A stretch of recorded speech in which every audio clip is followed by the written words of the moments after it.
Today I'm going to show you how I processed some of the photos that I took at Cascade Peace Park. So I'm starting with one of the images that I really liked.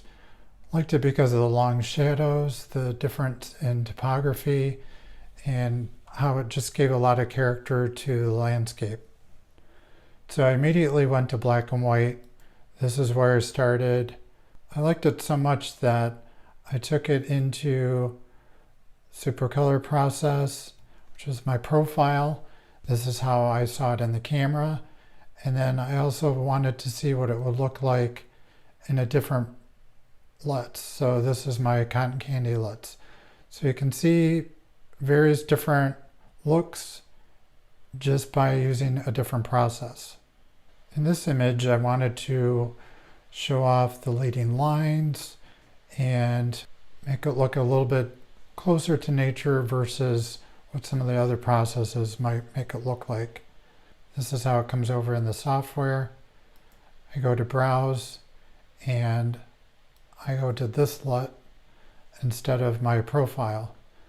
Now when I'm in this part of the editing phase, since I'm choosing one of the LUTs, I have the option of increasing or decreasing the amount of the look.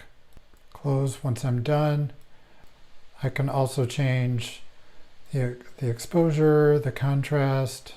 Where some of the biggest changes come through is in luminance.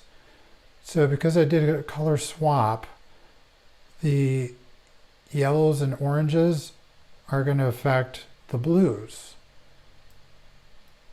And you'll see that in the sky and in the pathway. And the blues will affect the yellows.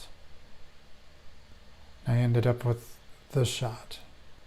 Now in this image, I actually went with my profile. So I'll show you how that works.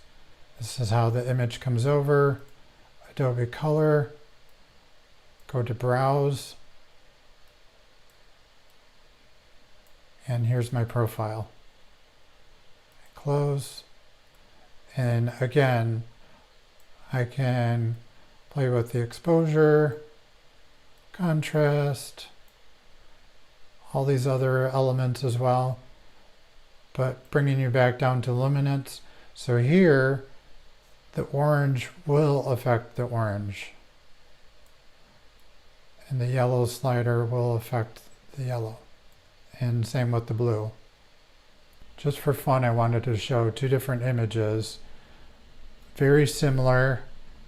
They're of the same subject matter, but from a different vantage point. And I used two different processes for them. I wanted to show something different in each one of them. So for the first image, I wanted to show this organic material, so the plant, which is normally green, I went with super colors so it comes off as blue. So your eye immediately goes right towards it. In the second image, I was talking on the video about putting just a single plant in the foreground to draw the viewer's eye in and back to the many plants in the background. And using blue just didn't seem to draw the eye in as much as using color swapping or the channel mixer LUT that I created.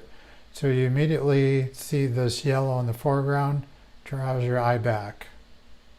So in speaking of color and drawing your eye in, this is how it comes across. I decided to go with the color swap because for this one, the profile would make it the blues more predominant in this image.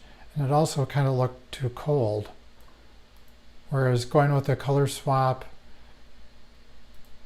you got more earth tones in there. And then again, I can play around with those in luminance. So make those a little bit darker, not that dark. What I liked about having these warmer colors in here is because they became the backdrop for the blossoms on this little plant. And that's a look at my process. I hope this was helpful for you, and thanks for watching.